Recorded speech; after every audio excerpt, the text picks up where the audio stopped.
Welcome to the Marvelicious Toys podcast. Hosted by the astonishing Arnie, the mighty Marjorie, and Captain Justin. Nah, just Justin. Join us at MarveliciousToys.com to find thousands of pictures of the items reviewed, find links to our Twitter, Facebook, Instagram, and YouTube pages, and much more.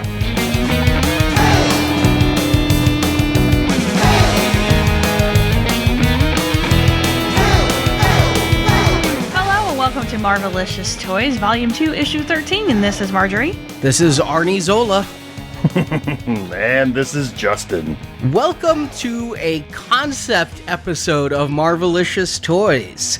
We're not going to be covering any news, we're not going to be doing any reviews. Instead, we are going to look back at the history of Marvel Legends, specifically Build-A-Figures. Oh yeah. I mean, this is something that we've kind of been teasing and toying with for years. I mean, it just, every time we talk about a Build-A-Figure or a re-release, we're like, we should put something together and kind of just look at the whole breadth of the line that has happened over these years. I just want to start the show off by giving a huge shout out to Justin, who, if you can tell that these slides look better than usual, credit to him, and doing all the footwork and handwork on this, doing all the graphic design, mousing like crazy. You know how hard it is to do graphic design with your feet? It's not easy. So, why don't you walk us through this, Justin? What are we looking at here? Well, basically we're going to look at the Hasbro line of Build-A-Figures. And when you're doing that, you can't ignore where it all started, and that's with Toybiz. So when you look at everything that's come out and had a leg or a head or an arm to build a bigger Build-A-Figure, we're going to take a quick look at where it all started. But I think before we do that, I'm going to let you know that you can break this down into 3 eras. I would say the first era is where it all started, is with Toybiz. That's where I first heard of Build-A-Figures, was seeing those on pegs in the early aughts. Right, and you know, I'm not sure if other lines did it or not, or maybe if they did, it just wasn't anything that caught my eye, but when they were doing Marvel stuff, I was definitely like, oh, that's a cool idea. You get to make a big old huge figure by buying a whole wave of other ones. So yeah, I would say that's what kicked it all off, is the Toybiz era from 2002 to 2006, and then followed up by Hasbro starting up in 2007 and going into 2009, and that's what I'm going to call the early Hasbro era. Because, yes, they continued the line, they had Build-A-Figures, but to me it felt not necessarily like they were doing a ton of stuff at that time. They were getting their sea legs, and I remember being at Toy Fair in that time. 6-inch wasn't where they were focused. They were all about the Marvel Universe figures, and those were so awesome. I really miss the MU line. You're right, that's exactly when the 6-inch line was kind of fading, and they came up with this idea of 3 3/4 inch. I would say that was right around this time frame, 2007 to 2009. And actually, a little bit further than that, because what I'm going to let you know is that while the line didn't die in 2009, it continued, but it was no Build-A-Figure, it was no waves. It was like special box sets, it was exclusives, it was 2-packs, but no Build-A-Figure concept until what I call the modern era, 2012 through our present time. And I just want to call out, right from looking at this, that's the longest era by far. Toybiz had 4 years. Your early Hasbro is 2 years. We are entering the 8th year of modern Hasbro. Yep. And to put that in perspective, that means modern Hasbro has run longer than the entire vintage line of Star Wars. Wow. Did I just blow some minds? A little bit, yeah. I mean, putting this together, I blew my mind a few times with a few stats, just because it's like, if I had to sit down and think about it, it's like, oh yeah, I mean, I feel like, yeah, the modern version of Marvel Legends has been around a long time. But if somebody asked me, quick think, what's been around longer? Was Toybiz around longer, or was Hasbro's involvement longer? My gut feeling would be like Toybiz, because they were the granddaddies. They were around forever. No, it was just kind of a blip in time that Toybiz was doing it. Well, for Legends, I mean, obviously Toybiz did toys in the 5-inch scale for 8 years before they got to the Spider-Man Classics. I remember getting the first Spider-Man Classic figure on a road trip to New York City exactly 20 years ago, Christmas 1999. A friend of mine and I are road tripping to New York, stop at Toys R Us, and I'm like, I really like this 6-inch Spider-Man. He's like, I really like this 6-inch Daredevil. And we each buy a Spider-Man Classic on the way to New York for New Year's. Nice. So, okay, with that said, we've got our 3 eras. I would almost argue that those first 2 eras are basically something you could consider the David Vonner era, if you will. Did he come from Toybiz? Oh, yeah. Okay, I didn't realize. Yep. So much so that, like, even the War Machine figure was sculpted after him back there. So yeah, Toybiz, when you put the slide deck together, it blew my mind because when I thought about them, I mean, it was a great way to get larger figures out there. Figures you wouldn't get regular carded. I remember the Galactus and the Sentinel being the 2 that really captured my attention, but that they only did 7? Yeah, and that's exactly it. And that's going to be right there. I think you hit on the main difference between what Toybiz was doing with the Build-A-Figure concept and what Hasbro is eventually going to do. And what Toybiz wanted to do with it is give you a figure that was too big to just put in a package or maybe too expensive to sell as a one-off in a box. So this is the line where we got, like you said, the Sentinel, the Galactus, the 12-inch Giant Man, a huge Apocalypse. All 4 of those are 12-inch and bigger figures. And yet, just to put it in perspective, smaller than the Sentinel and the Galactus that Hasbro put out for the 3 3/4 inch scale. When they did the 6-inch Legends, Days of Future Past, Old Man Logan with a Sentinel, that Sentinel is bigger. Yep. And I think they did that on purpose. It's like, everybody at Hasbro knows what came before. So it's like, if we're going to put out a Galactus, we're going to put out a Sentinel, we got to go bigger. And so, hey, since it's not a Build-A-Figure, might as well make it as big as you possibly can to put in a box. Of course, I think, honestly, the most iconic one of these is MODOK, thanks to all of the Marvel What the stop-motion animations they did. It's a great figure, and it's one that I feel like if Hasbro hasn't already thought about it, they need to be thinking about it, because it's been over 15 years since that figure was available. And it's not a bad figure. I mean, if they just if they had the molds to that for some reason and wanted to just put it back out, I'd be happy. But it's time for MODOK to make a return. I may or may not ask them about that every year at Comic-Con. So what's funny is you'd mentioned the big ones, Apocalypse, Giant Man, Galactus, and the Sentinel. Hasbro has released all 4 of those in some format. But you look at these front ones, Mojo, MODOK, and Onslaught, they haven't done any of those, right? Well, we did get that Red Skull version of Onslaught a couple years ago. Yeah. But not this cool insectoid version where it's, got the funky kind of cloven hooves and mismatch of robot and Sentinel. Like, it could have been a better figure, is what I'm saying. The one that we got ended up being a basic big body, but not a new sculpt. Yeah, and with Mojo and MODOK, you're dealing with a couple of my favorite characters just from comics. So, Hasbro, there's 3 to add to your list of to-dos. Most definitely. And speaking of Hasbro, I think it's time we move on to the main event, because like I said, like Toybiz, they started it all. They gave us great products, great Build-A-Figures, but it's now time to look at the huge line of Marvel Legend Build-A-Figures. Now, you guys have had access to these slides and everything like that, but just an honest assessment. If somebody come up to you at Toy Fair or something and say like, hey, we're taking a quiz, how many Build-A-Figures do you think Hasbro's done since 2007? What would your guess be? 2007, it's 2019. I'm going to say 36.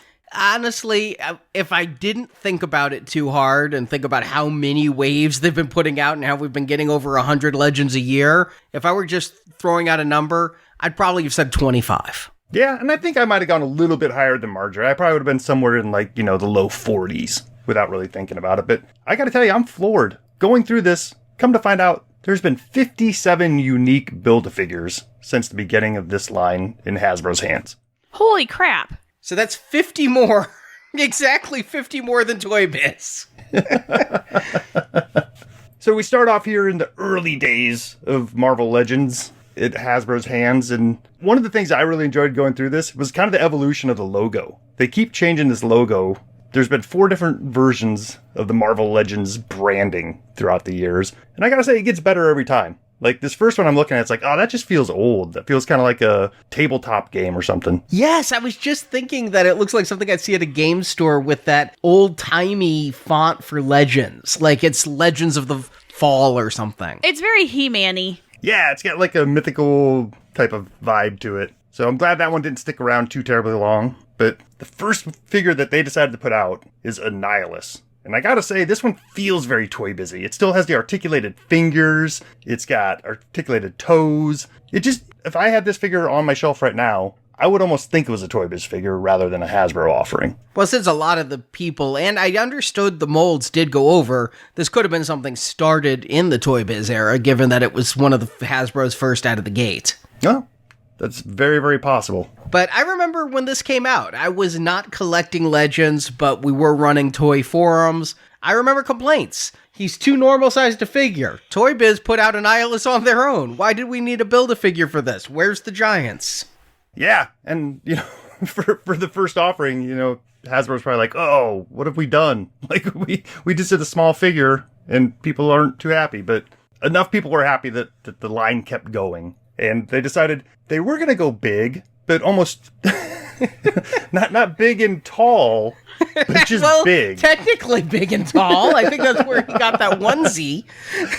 But is this the only action figure in history with defined cellulite? Oh, brother. I remember this one being tied to, obviously, an X-Men wave. And it was one of those ones where I think I'd kind of picked it up here and there, because I wasn't super collecting everything that came out at the time. I was kind of like picking characters that I liked. And then it got to the point where it's like, oh man, I really only need Blob's leg. So I'm going to try to figure that out. And I think it was the movie version of Juggernaut that I needed to complete it. And I remember finding it like 4 or 5 years after that at like a Ross store. I'm like, oh wow, perfect. I'm able to complete my Blob figure. I remember that specific figure hanging around Walmart a long time, because I was interested in it just because it was from X-Men The Last Stand. Yep, but this is definitely one that needs a redo or an update. Perhaps without the stung by a bee jaw.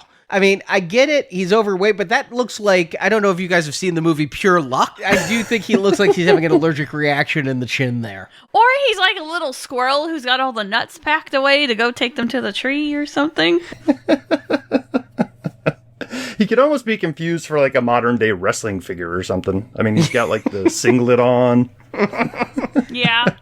And again, I can see in this photo of yours there, the articulated fingers again. Yep. That's a concept they kept going for a little while. We'll find out when they decided to drop that. But, I'm not chomping at the bit for a new Blob, and this one kind of holds its value. You see people that collect X-Men getting this Blob as its only representation out there, but... I saw it sell for about $150 the other day on Facebook. Yeah, see, because it's the only one out there. And without a new movie that has a new Blob character in it or something, like, I just don't know that there's a huge demand to get just another Blob on the shelves, but we'll see. Then we have the Brood Queen. I need this Build-A-Figure. This is the only figure on the entire slide deck I did not know Hasbro made. I don't remember this wave, but that is an awesome looking toy. It was a Captain America wave. And the thing that I remember about it is I think it was probably the hardest Build-A-Figure to like buy unless you knew exactly which figures you needed. Like if it had been months since you had seen one, because every piece looked the exact same in the package. It's like they all look like an insect leg, no matter what part you were getting. I can see that. It's got limited articulation, if I remember correctly, because I never did finish it. I think I was missing the head, and I think I eventually let it go because I wasn't going to waste all the time and money just figuring it out. But yeah, it's a good-looking figure. But then we start getting into what I feel is going to be Hasbro's signature Build-A-Figure program. And I think they did this without knowing that they were kind of setting the precedent. Just a basic dude. All right, we're getting Ronan the Accuser as a Build-A-Figure. It's like, okay, all right. It's not a big blob guy, and it's not a big insectoid, and it's not something with wings. It's just a guy, So that's the thing is Build-A-Figures changed from being something special that you couldn't buy. For a long time, it was buy 6 figures, get 1 free kind of program. Yeah, it's a good way of putting it.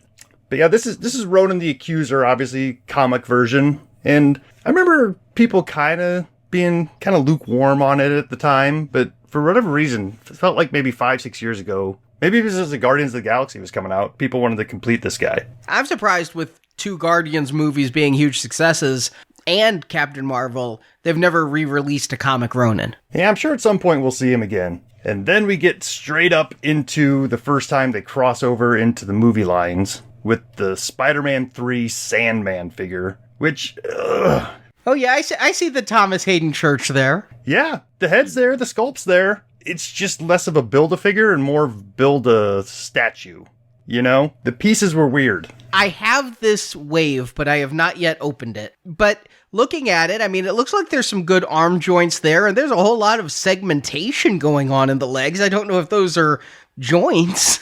No, they're not joints. It's just where you pop those individual pieces together. So, yeah, it was basically only articulated at the arms and the neck and stuff like that. Maybe the waist. But that bottom half was basically just a statue piece that was cut into small enough pieces to put into a package. But, I mean, it looked pretty good. Like, they made it look like sand. I don't like sand.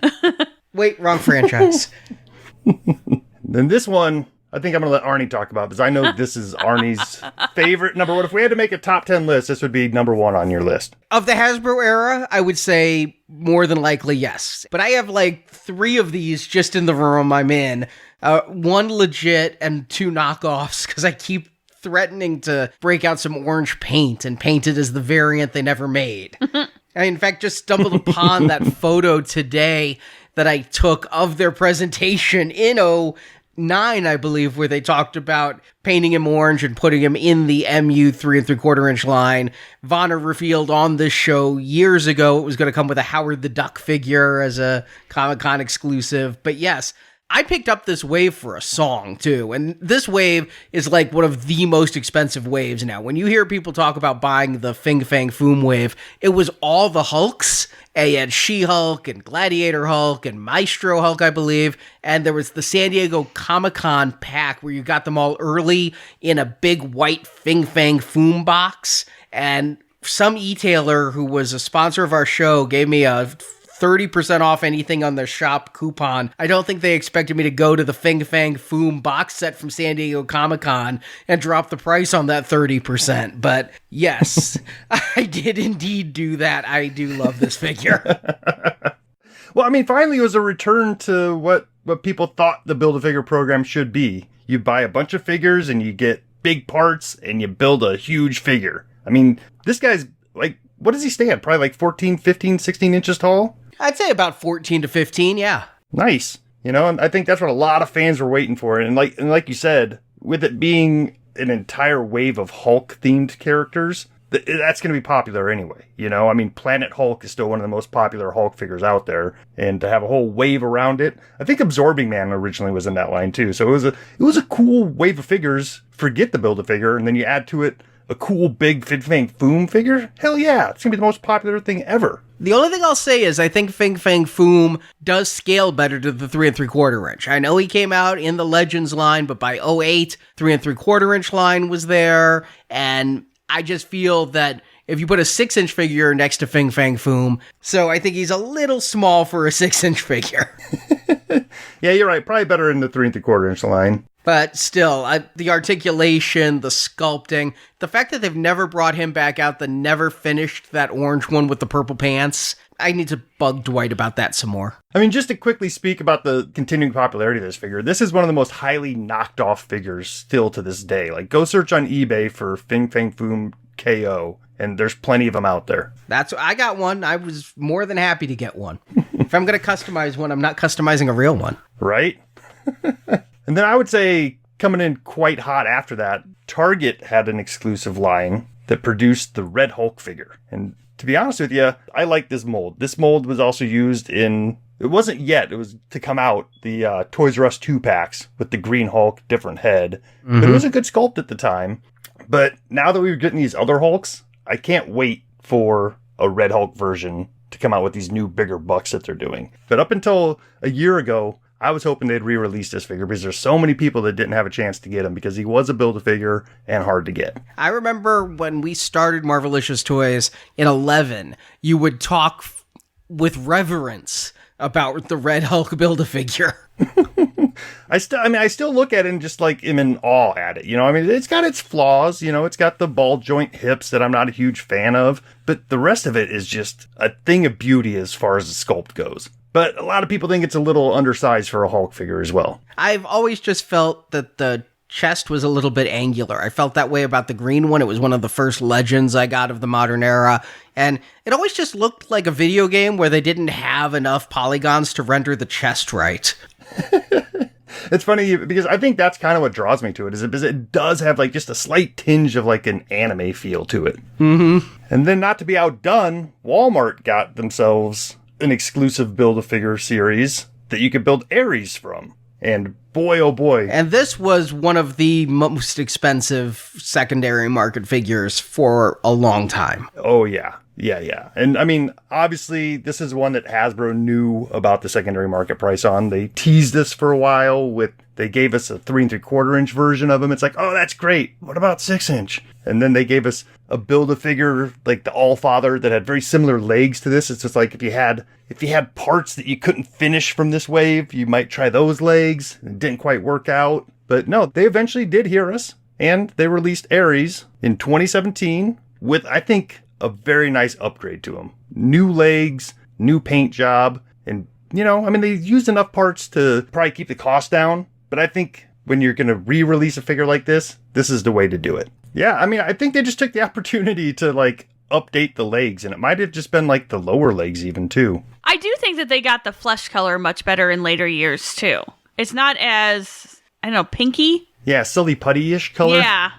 And then, this is the one that I definitely remember, for whatever reason, just buying on site, because I think there was rumors that it was the last wave of Marvel Legends ever. I think we knew this at the time, that the line was going away, so if you liked it, pick it up. And I remember seeing a display case at Walmart with these in them, and I was like, all right, I'll buy it, and I'll build myself a Nemesis figure. And I think it was the first time I ever bought a whole wave at once, and it felt really, really crazy.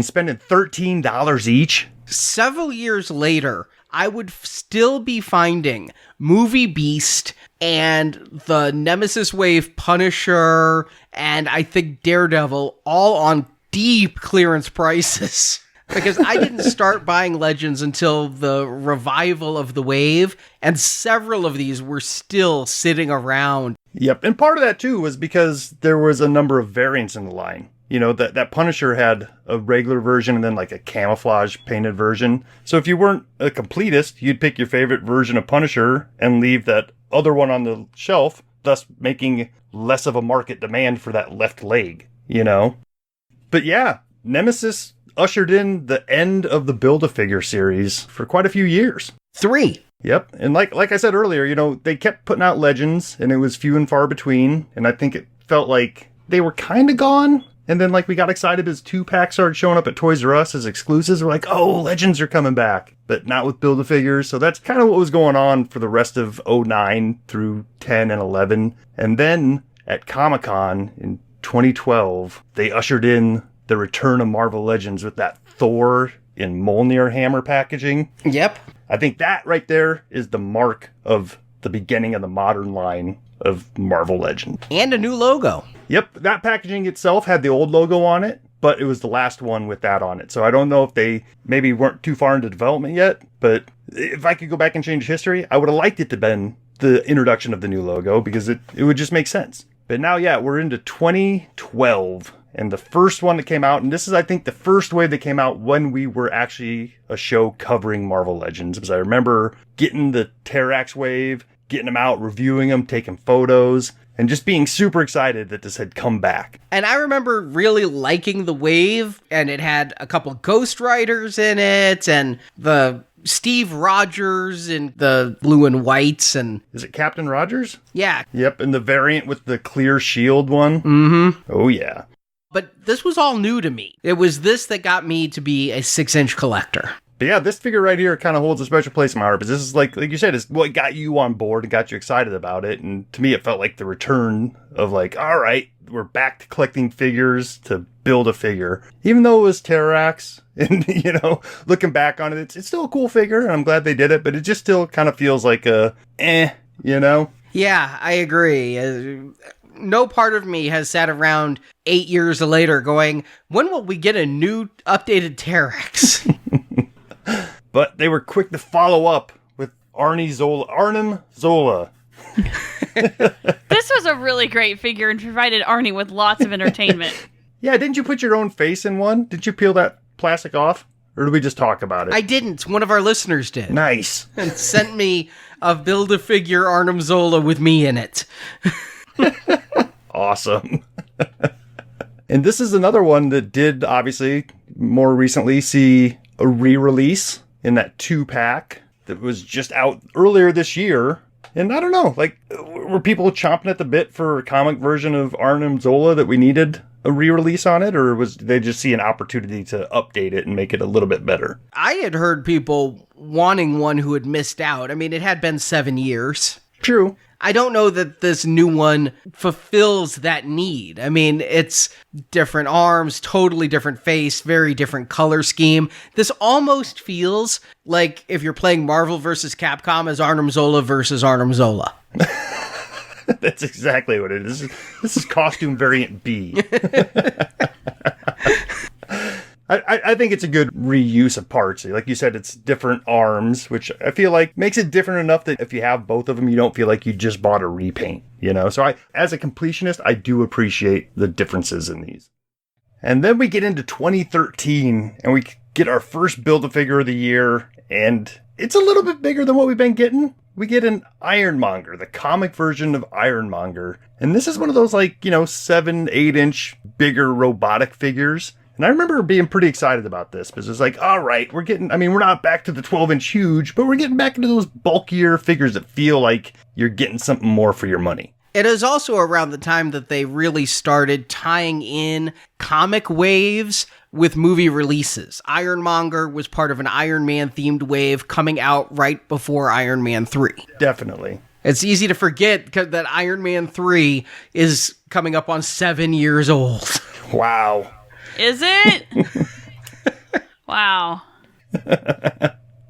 And a lot of these pictures that I'm using here are Hasbro's official hero shots. And I'm pretty sure this is a painted prototype because it looks like metallic paint here. But I distinctly remember this figure being cast in that kind of swirly blue metallic type of plastic. Yeah, we definitely had photo galleries of this, and it did not look this cool on our old website. But then with the next one, the pendulum really swung because we started with giant Build-A-Figures, and then Hasbro decided, let's go the other way with it. Let's put out a wave. Not all the figures will have Build-A-Figure parts, and you're going to get a tiny Build-A-Figure, and it's Hitmonkey. A mini Build-A-Figure. I remember being so excited, though, by this design of this Reservoir Simian here that I went out and I bought the entire Hitmonkey mini-series and read it so I knew more about this character. That's awesome. See, that's the tail wagging the dog, where it's like you buy the action figure and then you learn about him. But people were upset again, you know? I don't know if that's unusual in the toy collecting community or if that's just a constant state, but we'd gone from Galactus to Fang FOOM to Hitmonkey. I'll lay my cards out on the table. I think it's cool when we get a huge figure, and I think that was a neat concept, but it's not something I expect every time. I think I can safely say I somewhat understand the economics of, having to cut cost in one wave because you just went big on another wave. I mean, that just makes sense. So to keep the concept going, if they need to every once in a while do a smaller figure, I get it. I'm not going to complain, especially when it's something cool out of the blue like Hitmonkey. Well, I think with the Build-A-Figures, it's something that you wouldn't normally get. So I'm okay with either they're big or small, but they're special. You know, it's something that wouldn't go out in the regular line, that wouldn't make it, that might end up warming the pegs otherwise, or would turn off the casual collector kind of thing. Very good point, yeah. And I mean, case in point, they just re-released Hitmonkey, and albeit a cool white suit,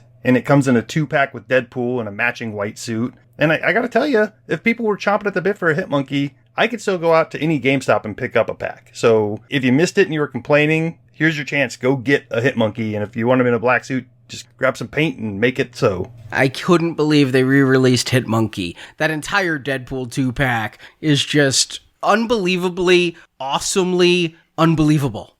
It's like, I can't believe they did that. And it's so awesome, but it's so crazy.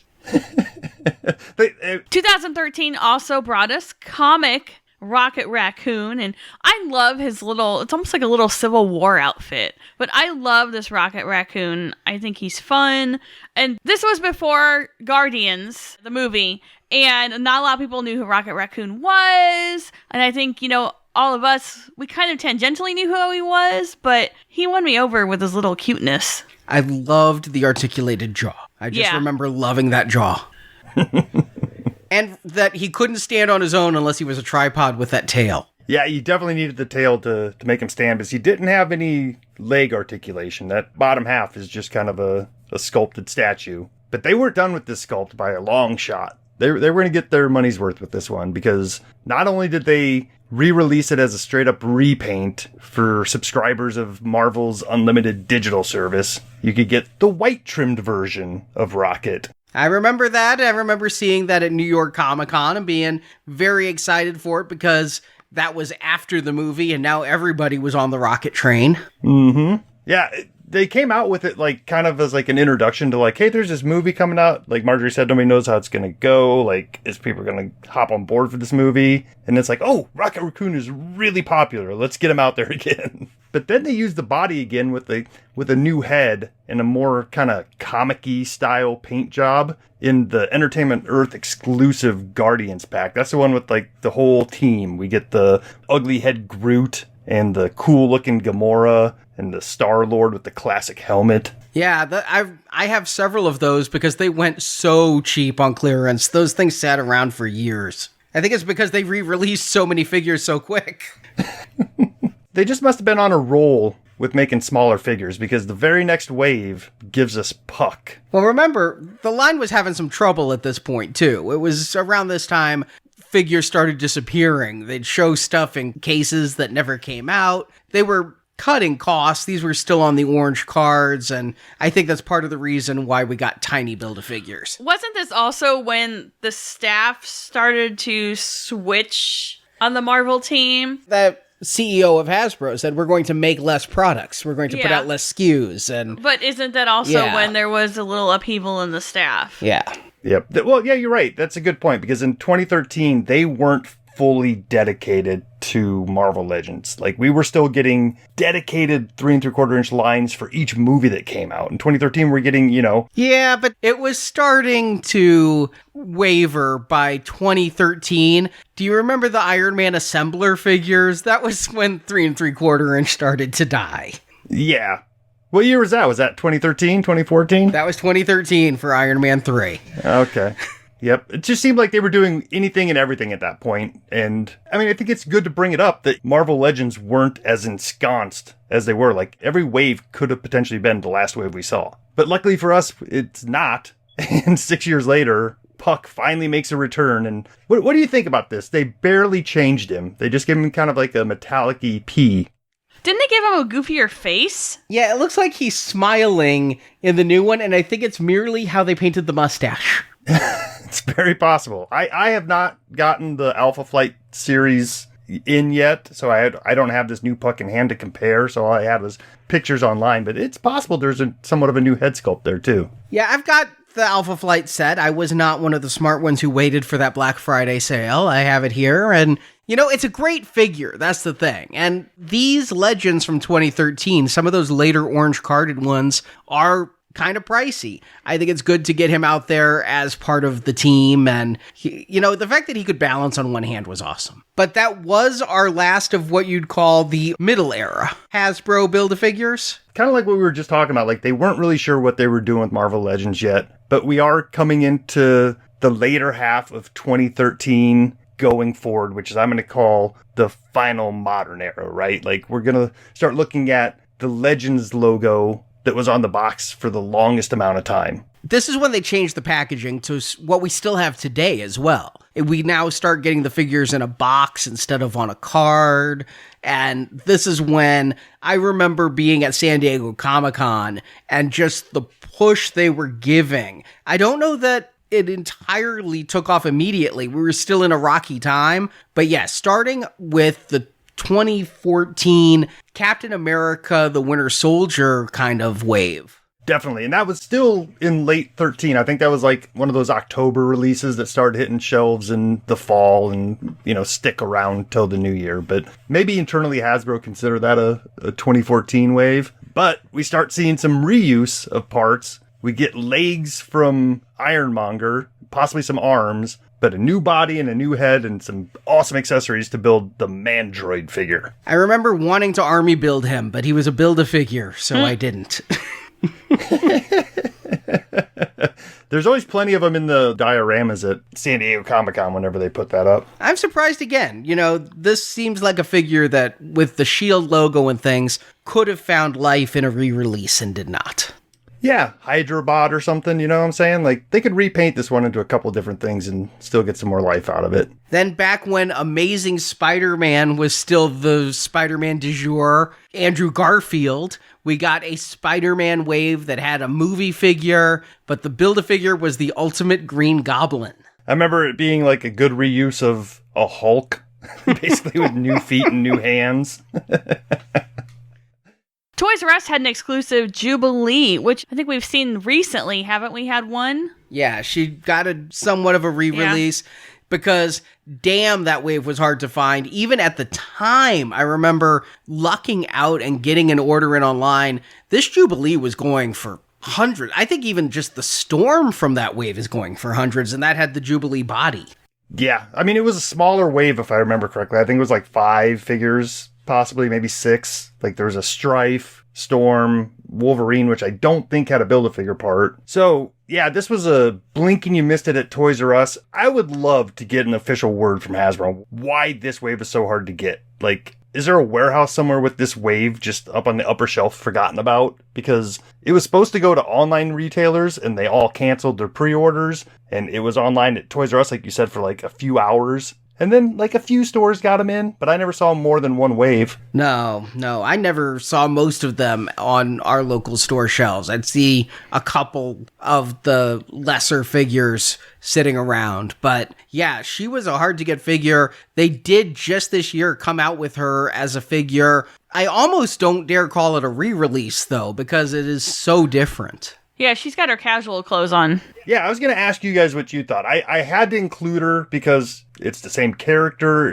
It is using some of the same parts. We've got the same coat and the same upper arms, but that's about it. So I personally would not call it a re-release, but I thought it bared a mention. You can get the character, but it is by far not the same figure. Weren't they saying that was supposed to be like Vampire Jubilee back then? Because that was the storyline going on too, and now we've got more classic Bubblegum Jubilee. Mm-hmm. But just couldn't talk about Jubilee and not mention the new release. Yeah, I agree. Good call.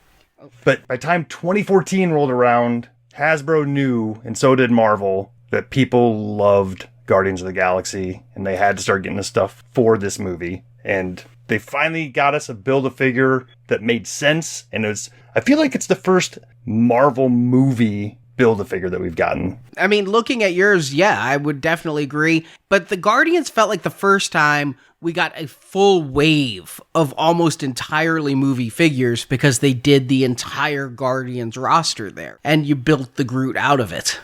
Yeah, and you're right. That's a good memory. That Iron Man was weird. That one stuck around for a long time. Kind of had that weird crownish finish on his head and like just the weird shoulder pads that had points on it. I was completely convinced Iron Man was going to be Star-Lord's daddy. Yeah, not true. No. Not true. But with the sculpt this good, they couldn't help but re-release it a couple times.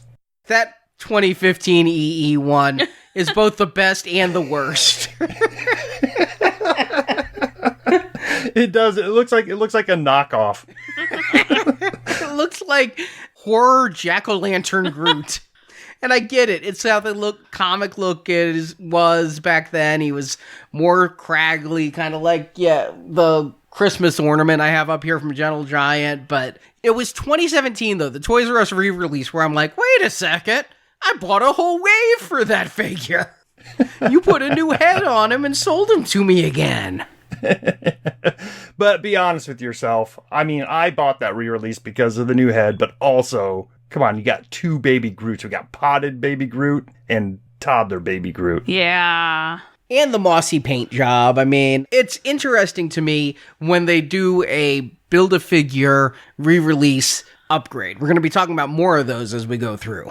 But next up, a Build-A-Figure that I did end up getting 2 of, and there weren't places. I didn't buy the parts because they were going for almost as much as the figure, so I bought some extra figures. ODIN and King Thor. You basically had different arms and head to make the figures there. And the photography makes them look like they're different colors, but I mean, they were the same torso and things. Yep. I tried using my Photoshop skills to even them out, but, you can only work with the source material you have. And you're right. They are the exact same figures, except for a few parts. Like you said, the head, the left arm, and some accessories. Yeah, the cape. Oh, yeah, that's right. Different capes. And I still remember to this day wishing that Hasbro had included a little map with these to let you know which arms went with which figure, and which head went with which arm. It's whatever you want, whatever you think looks good. Endless possibilities. 2015 also brought us a Hobgoblin Build-A-Figure with real flame effect. I believe this was tying into Amazing Spider-Man 2. I believe so, yes. But obviously, comic version here. And hey, when they do a Build-A-Figure, if they're going to make something that's completely new sculpt, I'm for it. I don't think there's any reused parts here. New boots, new legs, all new upper body, wings, all of it. But yeah, as far as Build-A-Figures go, it's a cool addition to, Spider-Man's Rogues Gallery. It's a cool Hobgoblin. But then we start getting into some of the Thanos stuff, because to me, when I think about Build-A-Figures, for whatever reason, it's like, how many times have we gotten Thanos? So it feels like we've gotten a bunch of Thanos, and we'll get there because we have, but just different versions of him. But the first time we saw Thanos, he was a Build-A-Figure. This was obviously still 3 years before Infinity War, but after Guardians 2 had come out, fine, I'll do it myself. Everybody's getting excited for Thanos. And so, yeah, we get the Build-A-Figure. But I remember that hunt for that Walmart one was a pain. Oh my God. We went 45 miles, I think, in each direction looking for him. We finally found him at a little half an hour off the interstate Walmart. And they had like a couple. And then months later, you found him at one of our Walmarts. That one, it came out and it was gone. And then, like you said, months later, they just started showing up again. Like, they must have found some extras or I don't know what. But he became less hard to find. But it was a good upgrade. I like this more vibrant color, especially since it's the comic version. Plus, you get the Infinity Gauntlet and the non-smiling head, too. Well, the smiling one, they made his teeth too colorful. On the Walmart one, yeah. Yeah. It looks like from 2015 to 2018, he started using some of those whitening strips. With just a snap. But let's not forget, 2015 was the year of Age of Ultron and my obsession with a very specific Iron Man armor. And the Build-A-Figure here was... I have 3 of them sitting around this room as well, and none of which are knockoffs. There was the regular one that's right there on the table. Oh, that one. Yeah. And then I got the UK re-release, remember that? Yep, they did a greatest hits line. And gave him a much better paint job. Yep. But then this year, that paint job kind of came stateside. While still different than the UK release, with the 10 years, we got the HULKBUSTER pack that some people were picking up very recently, very cheap. Yeah, a lot of those things, they put them out there to, I'd say, a fair price. But it's pretty penny, you're not going to walk into Target and just accidentally buy a $90 pack of figures, you have to specifically want that. And some people got lucky that every once in a while Target would wait and put that out right around the time that they're being clearanced nationally for some reason. So people are walking out with $20 HULKBUSTER packs. But I would say they still haven't nailed this paint job yet. I feel like it's a great sculpt. I just feel like there needs to be more detail painted into this thing. Let's wait for release number 4. Maybe, but now there's the Mark II of the HULKBUSTER armor that I'm sure they're going to move on to at some point. 2015 also brought us Ultron to go with HULKBUSTER. And I remember, again, after getting a HULKBUSTER, being so excited by that. The Ultron was a good enough figure. Yeah, it was fine. They nailed the sculpt and the likeness. They did a great job, but Build-A-Figure? I guess if I'm okay with Groot being a Build-A-Figure, why would I be any different about Ultron?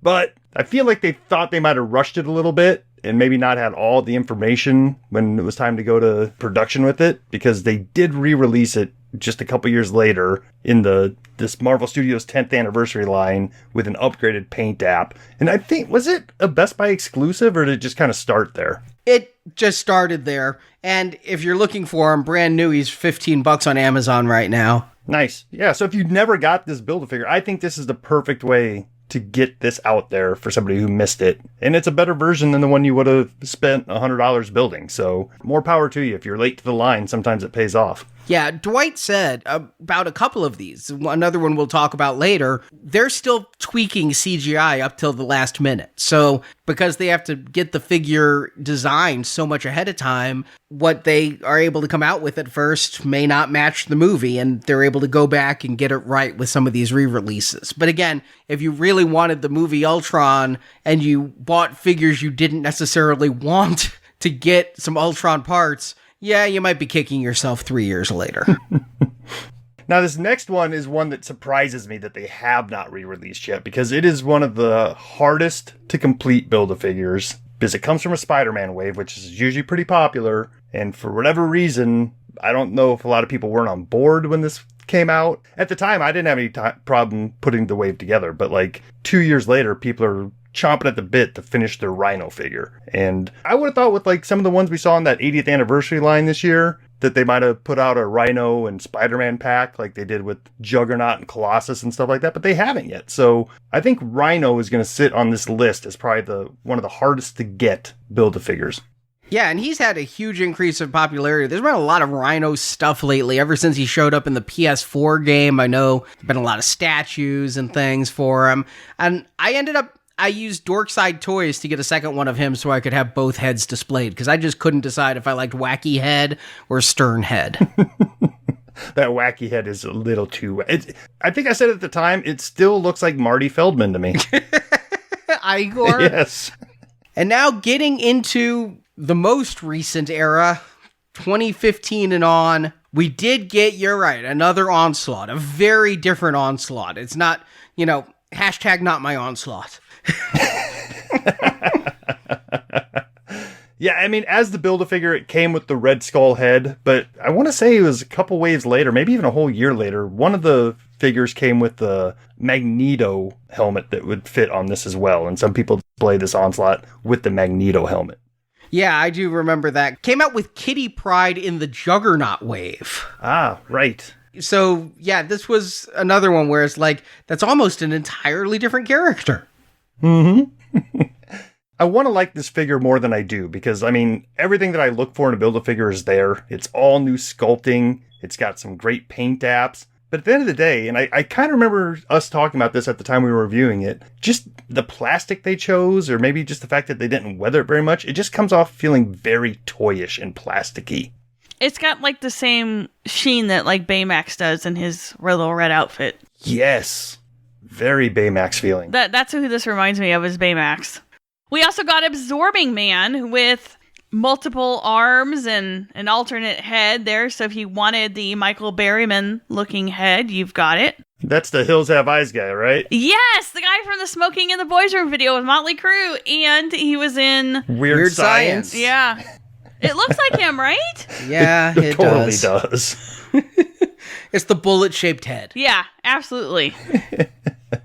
And, as far as a Build-A-Figure goes, I mean, this is the buck you would use for this character. And it's, we're seeing this ball and chain again that came with, I don't know, half of the Wrecking Crew figures and stuff like that. It's one of the most repackaged accessories ever. But these legs, I feel like, were on a couple of other characters too, and we'll get there. But yeah, it ends up being mostly the Sandman build. Yeah, I was thinking those look like Sandman's pants. So, but yeah, it was a cool figure. I did like, if you're going to just give us a regular figure, you don't just give us a couple of hands. You're giving us entire limbs. Is he brown rock, gray rock, metal? Is he human arm? But I think we complained at the time, you could never get him fully human. There's always going to be one arm. Right. That left arm that was just fully human never showed up. This feels like it was intended to show up in a different format and like a San Diego Comic-Con multi-pack, but hasn't yet. That's a good observation. Like maybe there just hasn't been a Hulk crossover that he would fit into just yet. And then 2016, for Civil War, we got our Giant Man Build-A-Figure. And again, I was very excited for that one. He's a little bit shorter than the old Build-A-Figures for Giant Man, but a decent-ish scale, if way too small for what he was when he grabbed War Machine by the ankle. I thought he was a Titan hero this whole time.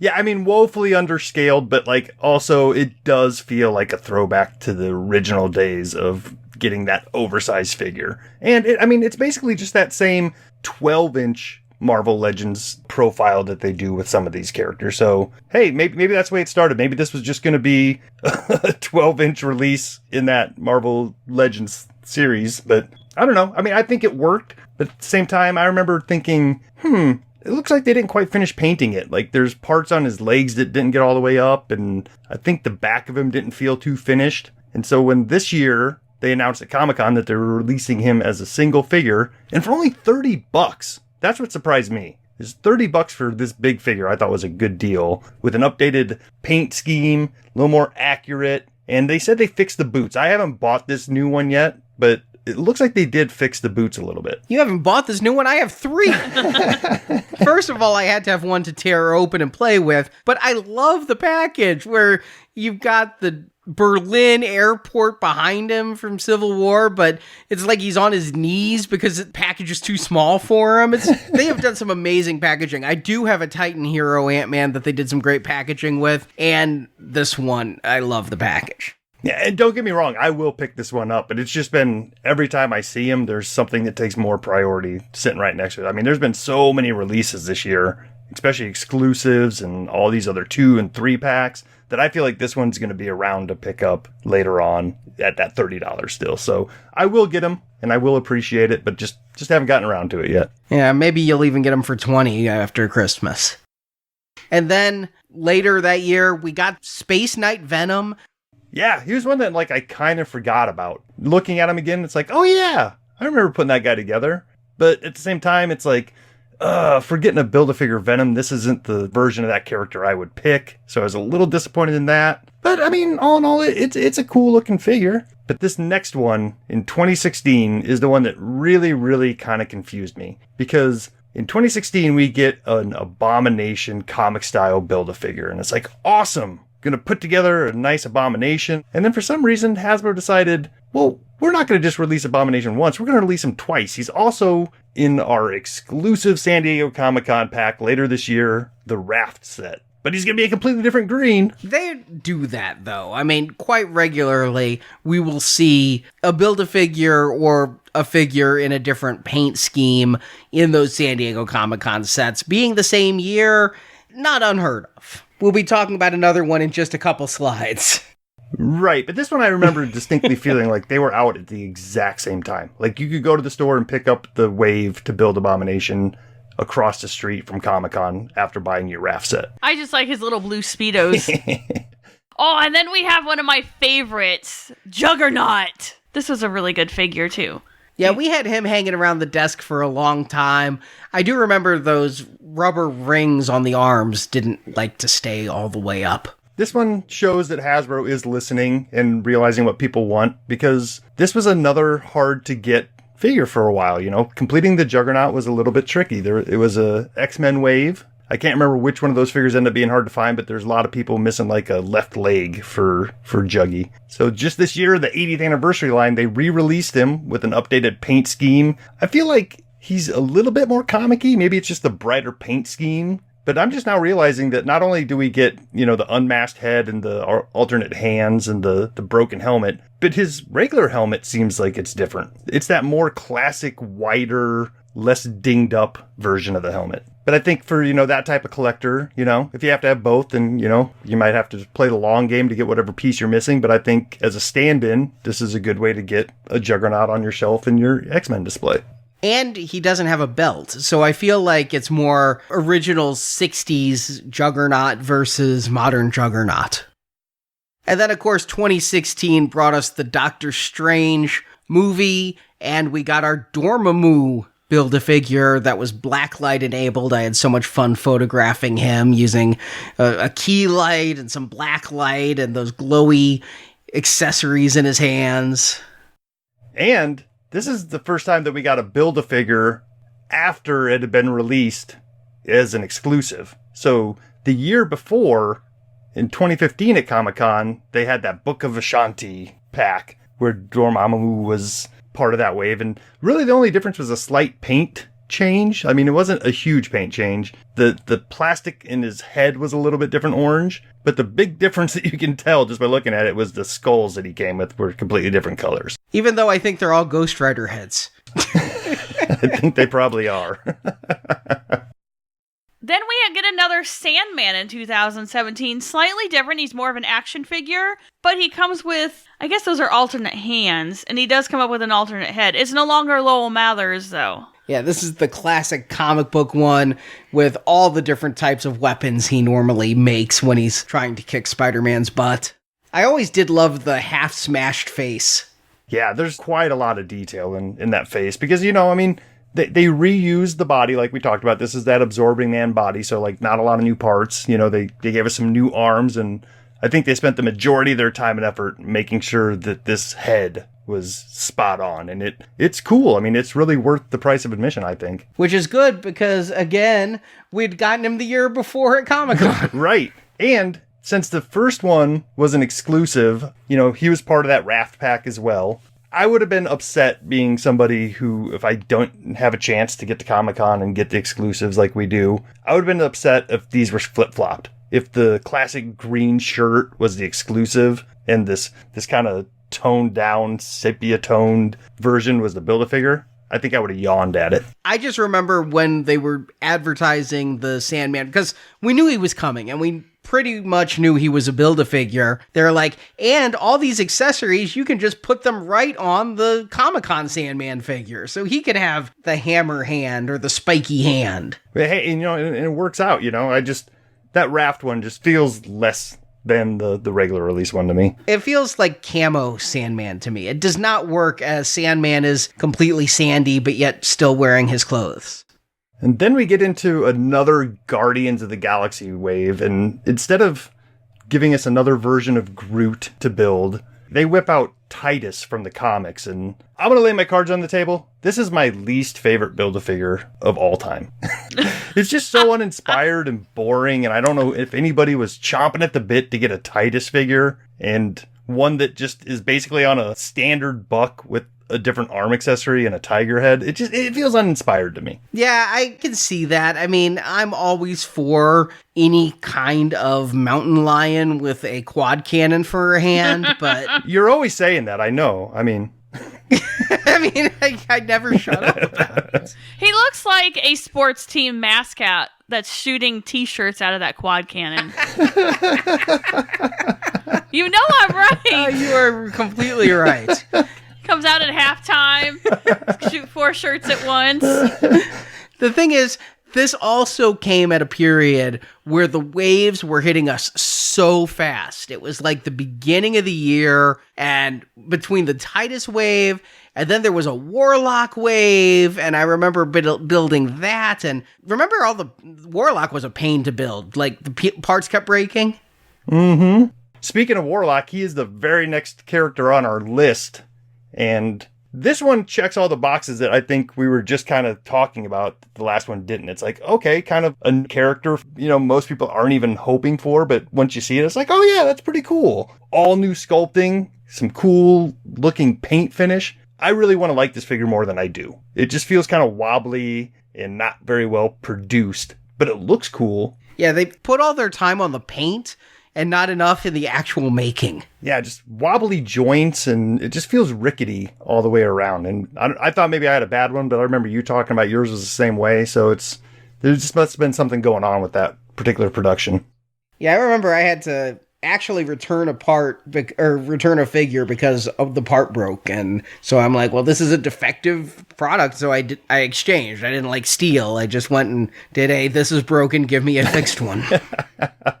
But yeah, I mean, around the same time, we were getting the Spider-Man Homecoming wave with the weirdest Build-A-Figure ever, wings. It is weird. It's a concept they haven't returned to yet, where it's like accessorizing a regular release figure with the extra parts. And I just don't know where else it would work. It's like, yes, this version of Vulture works without the wings, and it works with the wings. So if you didn't want to collect the whole wave and build the wing set out, fine, you got a cool looking Vulture. But come on, it's Vulture. You need the wings. Oh yeah, I love this. It would have worked for me if you told me Vulture was the Build-A-Figure, and you got all the parts. It was just weird that you bought Vulture as a figure, and what the Build-A-Figure was the wing mech.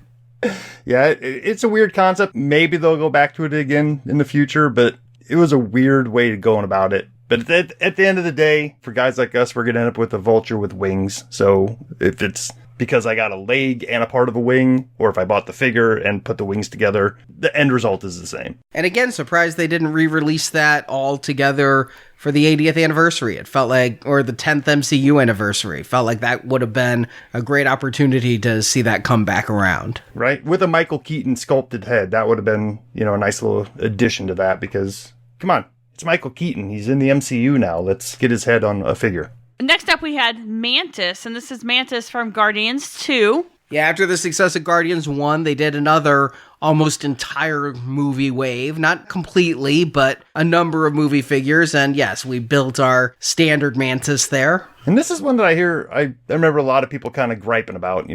I guess they just don't feel the value is in building just a regular figure. And since it's a female figure, it's less plastic, it's a little smaller. So I can kind of see that. But at the same time, same sentiments as last time that I was just talking about. It's like, I'm going to buy the whole wave anyway. So if the end result is a Mantis figure, fine. Yeah, my thought was you could have just packed her with Ego in that Toys R Us 2-pack and made the Ego pack perhaps more valuable. But no, people wanted to buy a Star-Lord figure, and that's what the draw should have been on that 2-pack. But I think that went on deep clearance when they closed anyway. I think they still had a ton of those. You're so right. Not just that 2-pack, but like just the sheer amount of Star-Lords they released in that time frame was just ridiculous. Like there was 2 different versions of Star-Lord, one with his long coat, one with his short coat. Then they had that 2-pack. Like you said, Mantis should have been in that pack with Ego. You're right. Good call. Now here's a wave that just didn't get enough love from me or our show, but this is in the running for my favorite Build-A-Figure here because everybody knows I like a good big man thing. And that Defenders wave got so lost in the shuffle of San Diego Comic-Con and everything that was going on at the time, right before Ragnarok. We never got a chance to review him, but to see Man-Thing come into the Hasbro era was so cool. And I love this figure. It is well articulated, it's well painted. Yeah, I mean, they nailed it. It feels like they started with some of the Sasquatch body under there, but like that's all they did is used it as like a base because everything else is sculpted over it, and it's made to be a Man-Thing. It doesn't feel like they popped a Man-Thing head on another body and just called it good. This is a brand new figure just for you Man-Thing fans. Next up, we have Gladiator Hulk in 2017 still. I liked him. I think he was a good figure. You needed a good Hulk of scale for that Ragnarok wave. Oh yeah, they nailed it. I mean, this one is completely movie accurate. And he came with the big accessories. He's got that big hammer that, not pictured here, it's kind of out of the frame. But I think you guys, if you've seen the movie, you remember what I'm talking about. That huge hammer that both him and Thor use. But Gladiator Hulk had no shortage of representation. We talked about it on our last show where Figure Arts did a version, Mezco did a version. And I think Hasbro stands up there with both of them. I mean, for the price, Hasbro's is a contender in the Gladiator Hulk arena. Keep in mind, that price is $120 to build that figure. Yeah, but you also get awesome figures to go with them. you get 6 accessories of full-size figures at that price. Then in 2018, to kick it off, we got Okoye from Black Panther, played by Danai Gurira, who was from The Walking Dead. Michonne. I remember being really happy to get that character, and we got Shuri in the main line, so it was cool to get Okoye as the Build-A-Figure, and that wave was really popular, I mean, because of the movie. And that Killmonger figure, that was just a great wave all around. The figure itself, after Man-Thing and Gladiator Hulk, it did feel kind of like Mantis, where, okay, you're just giving us another figure.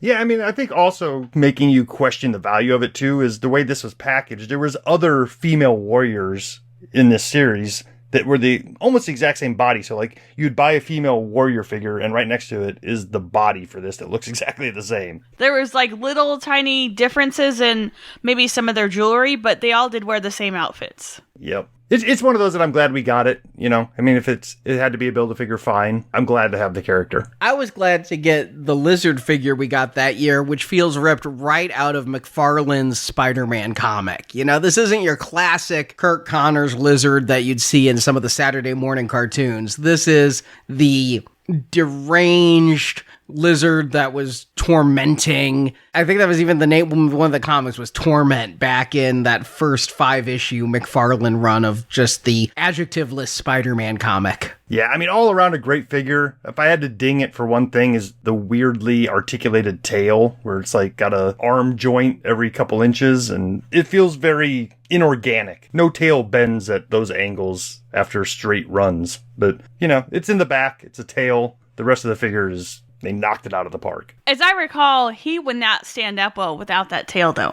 Oh, no, with the articulated toes and everything and the weird angles with his knees and everything, it's hard to make him stand up for sure. Yeah. But we're back to building a Thanos, but this time we're doing the MCU version of the Thanos. And this one I feel like is another one of those ones, like Arnie talked about earlier, where Hasbro didn't have all of the concept art and all the materials they needed to build a completely accurate figure. Because even looking at this again, I'm getting memories of the feeling of like, is this a finished figure? Like, it looks like cheap purple plastic and not a lot of detail in a lot of it. I think you got a photo of a prototype because at least he had eyes. I know he had eyes. Oh, he has eyes in this picture. It's just not the greatest picture. But the figure itself, I do still have sitting around, and it's not much better than this picture. And I think Hasbro knew that because they were real quick to come out with an updated version of it the same year in a Marvel Studios 10-year anniversary pack where they updated the paint, and I think they gave it a little bit better purple color skin tone. Feels a little less toy blue and a little more fleshy purple. Yeah, compared next to each other here, the Build-A-Figure looks like a Titan hero with the plastic and the color, whereas the other one looks more movie-ish. Definitely. But also, the version of Thanos that I'm not too sure many people were all that excited about. It's like, come on, if we're thinking Thanos, we want Thanos in his armor, right? Yeah, not in, like, his lounging around the house clothes. Yeah, I'd almost rather have, like, the t-shirt version of Thanos from the beginning of Endgame. Retirement Thanos. Yes. Give them time. That's not that much for them to do. There's a lot of part reuse there. Now, we did talk about the Alpha Flight series that came out, yet one figure not in that wave, Build-A-Figure from last year, Sasquatch. Yeah, in a Deadpool wave of all things, you know, fine, you know, not a ton of tie-in together, but got to get Sasquatch out there, and I think... Sasquatch, Alpha Flight, mutants, it's all the same, right? Yeah. I mean, just kind of throw it in wherever you want, but like, I think more people are going to be trying to put together this Build-A-Figure than any of the other recent ones now that the Alpha Flight pack's available. Next up, we have Cull Obsidian, which is one of Thanos' henchmen that we see in Infinity War. Yeah, and this one's kind of confusing to me because I feel like they started off doing a movie version and then just didn't have enough information to do it, so they called it a comic version. Because it still feels very much like the movie, but it's obviously not. Yeah, it's just kind of like vaguely like if it's one of those things where if you squint your eyes, you're trying to recognize somebody. Is this supposed to be comic-based? Because they did the rest of the Black Order, and it's clearly movie-based. Yeah, and I mean, I stand him with the rest of that crowd as if he's from the movie, but no, this is comic-inspired. It's just not done in that comic-y color palette that they usually do. And it feels painted more like a realistic MCU version. As compared to their next Build-A-Figure, Apocalypse, which does not feel at all like the Apocalypse from the X-Men movie. That's not Poe Dameron? This version of Apocalypse is not underrepresented in the entirety of the line. Like, I mean, Toybiz did this version just in a much larger scale. The Marvel Universe did it in 3 3/4 inch scale, and I felt he was a little kind of chunky in that version. I think this one kind of feels about right. They finally just got him on a big 6-inch buck with the proper accessories. And people had been asking for Apocalypse for a very long time at every convention I went to, so I'm glad they got him out and did him right. Also in 2018, we got the movie Into the Spider-Verse, But before that movie came out, by several months, they released the Build-A-Figure SPDR in a Spider-Man wave, and I didn't realize how much I would like SPDR for months to come. Yeah, and end up not looking like anything that they used in the movie. I mean, the movie, they went with a completely different direction. But this as a Build-A-Figure, I think is cool. I mean, it's really walking that line of somewhere from like an anime out of the comic books, but it still feels very much like a Spider-Man. I think they did a good job with this character, even though I'm not too familiar with the source material. Okay, I'm not familiar with the source material, but this looks like a Mexican bootleg Spider-Man. I mean, it is all from the Spider-Verse comic series. This was a Altverse Spider-Man, but it was an interesting addition. You got to give Hasbro this. They don't always go for the A-list marquee stars. Very true. But not so much the case when we got Monster Venom. I think this was the Venom everybody wanted with Wave that gave us Space Venom. Mm-hmm. They've done quite a few Venom releases over the years. This is by far my favorite. It just feels like a big, bulky version of Venom. And you can get him into some really cool poses, even though he's one of those bigger bucks. And the head sculpt is just amazing on this figure. Yeah, this was from another Venom wave that was kind of tying in with the Venom movie. I mean, there were no movie figures, but coming out around the same time, and also had the Spider-Ham in it. So I guess just basic Spider-Man stuff going on there. So one time where I prefer them doing comic inspired rather than movie versions. Like, I'm not sure I want a Tom Hardy Venom figure. Oh, I do. I wasn't a huge fan of that design. But then we get another Deadpool wave and a chance for Hasbro to spread its wings once again and give us a figure with some cool articulated wings. We get Sauron. Who is it? I mean, are they kind of teasing like, hey, here's another dragony dinosaur-y figure. It's not Fin Fang Foom, but hey, he's a lizard. Have fun. Yeah, it's no Fin Fang Foom, but I am always happy to head down to the Savage Land. I don't think, when asked, people were asking Jesse Falcon when we might get a Savage Land Rogue or a Savage Land Storm figure to go with him, and he's like, yep, get to customizing, because the answer is never. Hey, I mean, they did do a Savage Land type of thing back in the day, but that's kind of when the line was on hiatus and they were just kind of doing whatever, and it was an exclusive. But yeah, we're never going to get the skimpy, barely there outfits that people are hoping for. So we got another Build-A-Figure from Black Panther, and this time we got everyone's favorite Wakandan, M'Baku. M'Baku. It's just fun to say. It is. Winston Duke, he's good. Winston Duke, he's lucky, because he didn't really do that much, and then all of a sudden, he's in Marvel, and he's M'Baku, and he gets the best lines in that movie. He does.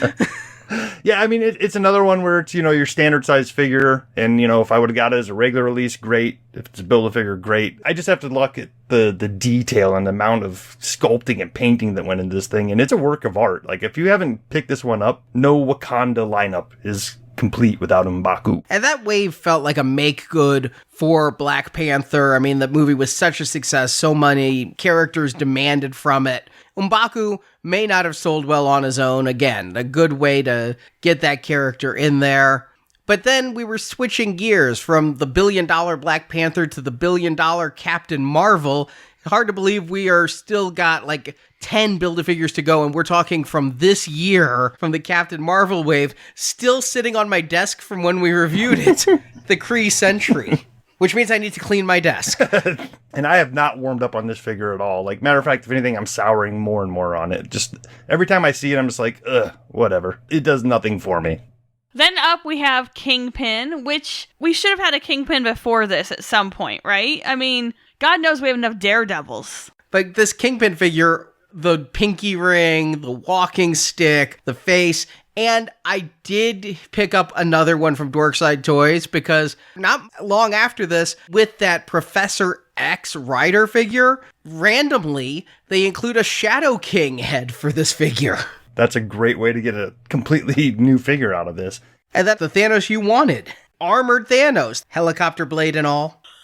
Thanos copter. Yeah, I mean, doesn't this feel more like a Build-A-Figure? This feels more complete. Even though he's not in this armor a whole hell of a lot in the movie, it just feels more like something you'd want on your shelf rather than Lazy Sunday Thanos. This is the best Thanos movie they've done, period. I mean, I like the other outfit, but the paint, the face sculpt, the weathering on the gauntlets, this is the Thanos to go for. Agreed. And then Caliban. My mom always said if you don't have anything nice to say about a Build-A-Figure, don't say anything at all. So I'm going to let you guys talk about Caliban. I mean, I liked this wave well enough with Jubilee, Gambit, Beast, but Caliban himself, he's perfectly middle tier for me as far as Build-A-Figures go, because much like you were complaining about with Titus, it's a big buck, you know, with a new head. I mean, Caliban looked very, very different when we saw him in the movie Logan, but this comic-based Caliban is fine. Yeah, I mean, it works for what it is. Moving on, Professor Hulk. Not as good as Caliban. I feel like he needs a cardigan. Yeah, again, I don't think they had the story down and the CGI down when Hasbro went off and said, we're going to reuse a Hulk body and make a Endgame Hulk here. I just wish he'd come with little taco accessories. God knows they've made enough for Deadpool figures. Yeah, I mean, this figure, I mean, as a Hulk figure, fine, it's great. But I feel like it's a missed opportunity to represent what Hulk was in Endgame. Because, like, barely was he out of his shirt. Barely was he wearing the ripped pants. And I do believe this is quite a bit of new tooling. I'm not sure that any of this has been used before. So they went to the trouble of making a brand new sculpt and nailing the facial likeness. It just doesn't feel representative of Endgame as far as Hulk goes. No, I think that other facial expression is from, I feel really silly. Smash, kick. Definitely. And also in the Bro Thor wave that we'll talk about here coming up, the Iron Man comes with the nano gauntlet that fits on this Hulk. So you pop off his fist and then the sleeve slips directly over his arm and it's a nice tight fit. It was designed specifically for this Hulk. So if you have this one, I would display it with the nano gauntlet. It looks much better. And then to tie in with Far From Home and that wave, we have Molten Man. I mean, it's a very different Molten Man than we see in the comics, of course, but I liked that wave and this figure. It's not Hasbro's fault. It's more of just a design thing. It's just how asymmetrical this thing is just driving my OCD crazy. It's like one arm is way bigger than the other, one leg is way fatter than the other. It's a mess to look at, but it's well done as a mess. I mean, it's sculpted well. It's made out of a cool translucent plastic with the gold finish, so if you shine a flashlight behind it, it does look like it's glowing lava, which is kind of cool, but it's not something I was dying to have. What were you dying for? Wendigo. This one, I mean, I think it's fine. It's not as cool as the previous old release. There's something about the head that's just weird, but I can see what they're doing here. They're getting use out of that Sasquatch body. You know, they added a tail, gave it a new head, different color. It works as a Wendigo. Yeah, I mean, we're talking about a very recent wave here that I haven't had a chance to open. I recently got. It looked good from the parts and what I saw at cons. And that kind of is the exact same thing with our last Build-A-Figure. My case came in this week of the Bro Thor wave, leading me to imagine a bunch of people at Hasbro sitting there, probably with Jesse Falcon from Disney, going, well, we don't want to fat shame people, so we don't want to call him Fat Thor. We don't want to insult gamers and say we all think you're fat and eat a lot of Doritos, so we don't want to call him Gamer Thor. And like somebody says, what about Bro Thor? He never calls anybody bro. He doesn't act like a bro, but that was the best suggestion in the room at the time. And thus, Bro Thor is what won as the least offensive name. I like that. I like Cheese Whiz Thor, though. You see, but that would be offensive. Somebody said Dad Bod Thor, and I thought that was a pretty good one, too. But somehow they came up with Bro Thor, which I think is insulting to bros everywhere. I'm a bro, but I don't walk around in slippers and flannels. I'm okay with the name. I mean, it kind of conjures up images of the dude, so it's like, I'm all right with that. And come on, what a hilarious Build-A-Figure. This is a sense of humor at Hasbro. I think it gets people talking. I remember being at Comic-Con and I just didn't believe this was a Build-A-Figure because it was in that wave with that enormous Iron Patriot that looked like it was big enough that it had to be the Build-A-Figure. No, you're building Thor. The sunglass version looks like Jim Morrison in the later years. Oh, it does. You're right. So that is 57 Build-A-Figures discussed, and God, we already know of so many more coming. Hasbro is not slowing down. They announced Strong Guy and Super Skrull and Crimson Dynamo. And, I cut it off here because this is the last official release for Hasbro, and they have the Spider-Man wave marked as a 2020 line, even though it's starting to hit now at the end of the year. So I wanted to draw a hard cutoff, and I thought Bro Thor was a good end representation of our look back at all the Build-A-Figures. And so, like, Arnie, what you were saying is, from 2007 to 2019 is the Hasbro era, and they've done 57 total Build-A-Figures in that time. Holy crap. Insane. And out of all of those, 51 of them have come since the 2012 relaunch. So in 7 short years, we've done 51 Build-A-Figures. And since that's one per wave and approximately 6 figures per wave, that's what? We're looking at over 300 mainline releases of Legends. No wonder I had to stop displaying everything and keep stuff in totes nowadays. It's a math problem. It's not a space problem. Wait until you get your first storage unit. But I did, the one other stat that I thought was interesting is that out of all of those, out of 51 of them, 15 have been re-released or repurposed to some degree. That's not bad. And, looking back at all these, there's not a whole lot of them. I mean, there's maybe 4 or 5 more that I think could stand to see a re-release or something put out again so people could have a chance to get it again. But I kind of like what they're doing. They're keeping the majority of them what they were meant to be, a little bit harder to get items for the hardcore fans. Because in the past few years, that's one thing that I noticed with your slides, is the re-releases that have happened have all been pretty much 2015 on. It's like they didn't do re-releases for a long time, and then when they re-released Rocket and Groot and things, it really started to accelerate. But because of that, I would have guessed that they'd re-released most of the BAFs, but again, I wouldn't have ever guessed that they'd done nearly 60. So, yeah, the fact that only 15 are re-released, and most of them seem markedly different. Maybe not Groot, maybe not Ares, but, SANDMAN, JUBILEE, Juggernaut, these are all pretty different figures there. And like with Giant Man, that's kind of the same, but an upgrade. Same with Ultron. It felt like more re-releases had happened. But man, this is an incredible look back to just step back and look at this as a whole. A toy line that had 57 figures. So just the Build-A-Figures alone makes an amazing toy line. It really does. You could be a focused collector of just Build-A-Figures and have a very impressive collection. So Justin, thank you for this walk down memory lane. 57 figures, 4 logos. Yeah, it was fun. I'm glad we finally did it. Maybe in another 10 years we'll reconvene and see if we're at over 200 Build-A-Figures. Well, we're going to reconvene in just a couple weeks, and we're going to, since we haven't been able to open and review all of our Legends this year, we're going to do a best of 2019 Legends show next. So let us know in the forums and on Facebook and in the comments your thoughts on what the best figures, the best Legends are from this year. Best multi-pack, best Build-A-Figure, best individual Legends. We're going to be talking about all of that. Yeah, that'll be fun. So all that and more on the next Marvelicious Toys.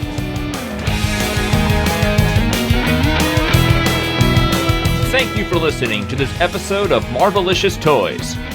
There's even more Marvelicious content at our website, MarveliciousToys.com. You can see pictures of the products we discussed, find checklists for collectibles, and read articles on Marvel movies, comics, and collecting. It's all at MarveliciousToys.com. You can also help out our show by telling your friends to listen by posting on Facebook, Twitter, Instagram, or in person. We would also greatly appreciate a 5-star review written on iTunes. A link to our iTunes feed is at MarveliciousToys.com. We want your feedback. You can email us at show@MarveliciousToys.com or find us on Facebook, Twitter, Instagram, and YouTube. Find all those links at our website. If you also like Star Wars collecting is covered at our other podcast, Star Wars Action News, which you can find at swactionnews.com. Marvelicious Toys is produced and edited by Arnie Carvalho. Associate produced by Jason Latham. Video editing by Barrett, Andrew, and Daryl. Graphic design by Justin. Photo editing by Jeff and Curtis. Announcements by Brock. If you want to hear reviews of every movie ever based on Marvel Comics, check out those reviews and hundreds more on the Now Playing Podcast at nowplayingpodcast.com. Marvel Comics and all that the Marvel Multiverse contains are the intellectual property of Marvel Entertainment Incorporated, a subsidiary of the Walt Disney Company, and no infringement is intended. Marvelicious Toys is a Venganza Media production, copyright 2019, all rights reserved, and no part of this show may be reproduced, repurposed, or redistributed without the written permission of Venganza Media Incorporated.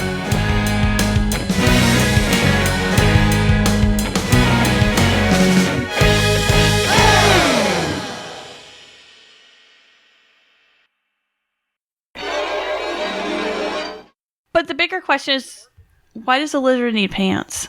Because you don't want to see the lizard's lizard. But you do in the green. He was going to the beach, okay?